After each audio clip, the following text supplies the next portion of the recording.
নমস্কাৰ প্ৰিয় দৰ্শক, খুবেই এটা গুৰুত্বপূৰ্ণ ভিডিঅ'ৰ মাজলৈ আপোনালোক সকলোকে আন্তৰিক স্বাগতম জনাইছো। প্ৰিয় দৰ্শক, আজিৰ এই ভিডিঅ'টো পতি পত্নীৰ বাবে খুবেই এবাৰ সম্পূৰ্ণকৈ চোৱাটো জৰুৰী।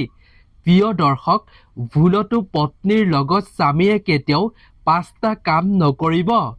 গৰুৰ পুৰাণৰ অনুসৰি যদি আপুনি এই 5টা কাম পত্নীৰ লগত কৰে তেতিয়াহ'লে আপুনি বহুতো সমস্যাৰ সন্মুখীন হ'ব লাগিব আৰু আপুনি সদায় দৰিদ্ৰতাৰ মাজেৰে জীৱন অতিবাহিত কৰিব লাগিব।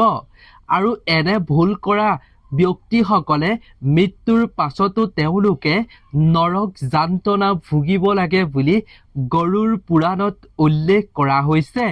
সেইবাবে প্ৰতিজন ব্যক্তিয়ে জানি লোৱাটো জৰুৰী, পত্নীৰ লগত কোন 5টা ভুল কেতিয়াও কৰাটো উচিত নহয়।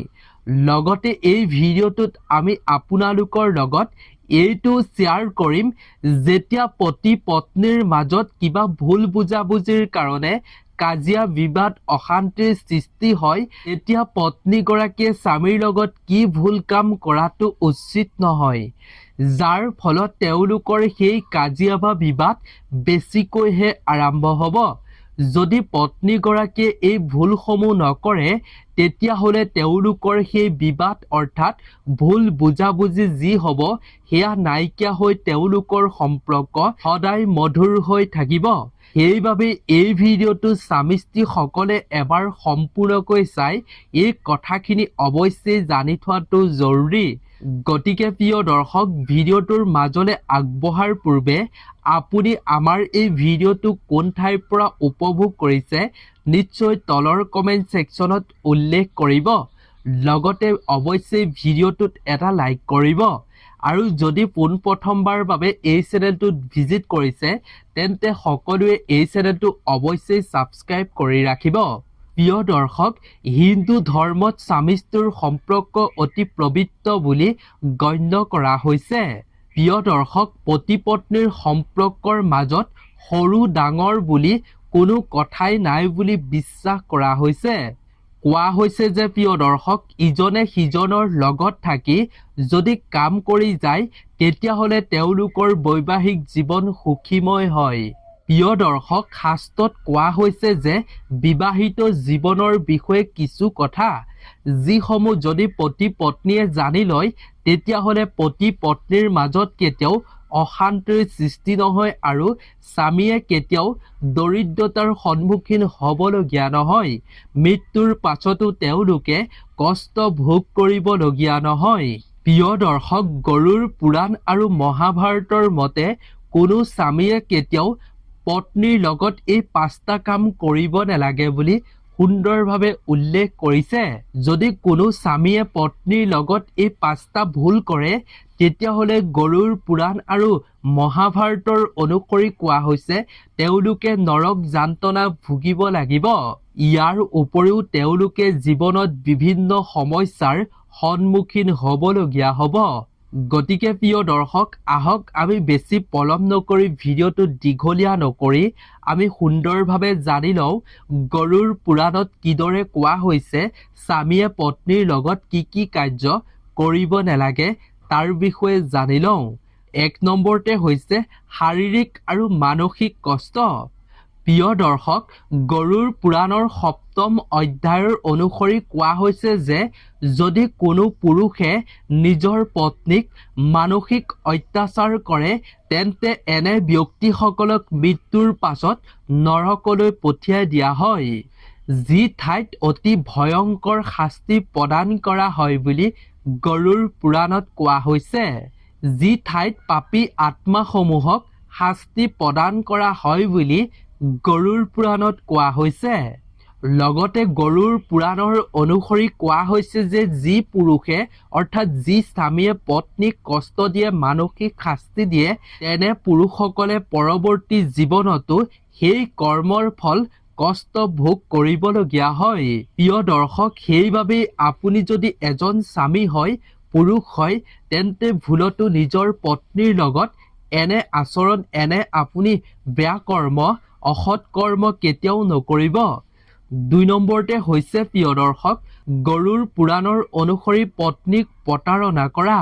লগতে গৰুৰ পুৰাণৰ অনুসৰি কোৱা হৈছে যে যি স্বামীৰ পত্নী থকাৰ পাছতো তেওঁ অন্য নাৰীৰ লগত সম্পৰ্ক ৰাখে তেনে পুৰুষসকলে মৃত্যুৰ পাছতো নৰক যান্ত্ৰণা ভোগ কৰিবলগীয়া হয় বুলি কোৱা হৈছে। লগতে এনে ব্যক্তিসকল কেতিয়াও উন্নতি হ'ব নোৱাৰে। এনে ব্যক্তিসকলৰ ওপৰত মাতা লক্ষ্মীৰ কৃপা নপৰে বুলি উল্লেখ কৰা হৈছে শাস্ত্ৰত। এনে ব্যক্তিসকলে সদায় দুখ কষ্টৰ মাজতেই অশান্তিৰ মাজতেই দিন পাৰ কৰিবলগীয়া হয়। সেইবাবে এনে ভুল কেতিয়াও আপুনি নকৰিব। 3 নম্বৰতে হৈছে প্ৰিয় দৰ্শক অপমান কৰা। প্ৰিয় দৰ্শক মহাভাৰতৰ অনুসৰি কোৱা হৈছে পত্নীক অপমান কৰা পুৰুষসকলে মৃত্যুৰ পৰৱৰ্তী জীৱনতো তেওঁলোকে কষ্ট ভোগ কৰিবলগীয়া হয়। ইয়াৰ সমান্তৰালকৈ লগতে তেওঁলোকৰ জীৱনটো নৰকৰ দৰে বিভিন্ন সমস্যাই আগুৰি ধৰিবলৈ আৰম্ভ কৰে। যিকোনো ক্ষেত্ৰত এনে পুৰুষসকল কেতিয়াও আগবাঢ়িব নোৱাৰে। সদায় বিপদ বিঘিনি আহি তেওঁলোকৰ যিকোনো কাম আধৰুৱা হৈ পৰে। প্ৰিয় দৰ্শক 4 নম্বৰতে হৈছে যি স্বামীয়ে পত্নীৰ অনুভৱক আওকাণ কৰে আৰু পত্নীক ভাল নাপায় জোৰ জবৰদস্তি কৰি কাম কৰিবলৈ পঠায় বা লগাই দিয়ে কামত তেনে পুৰুষসকলে বাস্তৱ জীৱনতেই কেৱল নহয় আধ্যাত্মিক জীৱনতো তেওঁলোকৰ প্ৰভাৱ পৰে। তেনে ব্যক্তিসকলৰ জীৱনত বহুত পাপ হয় বুলি কোৱা হৈছে। সেইবাবে পত্নীৰ লগত এনে ভুল কেতিয়াও নকৰিব। প্ৰিয় দৰ্শক 5 নম্বৰতে হৈছে শাস্ত্ৰৰ অনুসৰি অধিকাৰ উলংঘন কৰা। পত্নীৰ অধিকাৰ খপ কৰা পুৰুষে বহু জনমৰ বাবে দৰিদ্ৰতা আৰু নৰক যান্ত্ৰণাৰ সমস্যাৰ সন্মুখীন হ'বলগীয়া হয় বুলি কোৱা হৈছে। এনে পুৰুষসকলে কেতিয়াও উন্নতি হ'ব নোৱাৰে। সদায় দৰিদ্ৰতাৰ মাজতেই দিন পাৰ কৰিবলগীয়া হয়। সম্পৰ্ক মধুৰ কৰি ৰাখিবৰ বাবে স্বামী স্ত্ৰীয়ে সৰু সুৰা যেতিয়া কাজিয়া কৰে তেতিয়া পত্নীসকলে কি ভুল কাম কৰিব নালাগে। প্ৰিয় দৰ্শক বিবাহৰ পাছত স্বামী স্ত্ৰীৰ মাজত সৰু সুৰা কাজিয়া মতানৈক্য হোৱাটো একেবাৰে স্বাভাৱিক। কিন্তু প্ৰিয় দৰ্শক এই কাজিয়া আপুনি ভুলতো আগবঢ়াই নিব নালাগে। তেতিয়াহে আপোনাৰ সম্পৰ্ক আজীৱন সুন্দৰ হৈ থাকিব।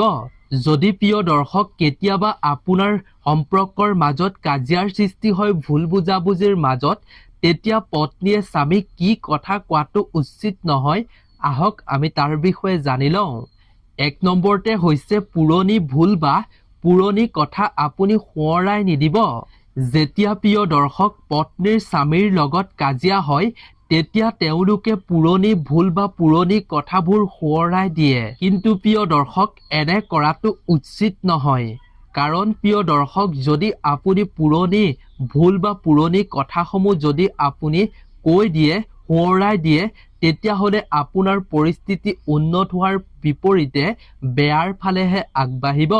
এনে ক্ষেত্ৰত আপোনাৰ সেই সমস্যা বা কাজিয়া মতানৈক্য বাঢ়িবলৈহে আৰম্ভ কৰিব।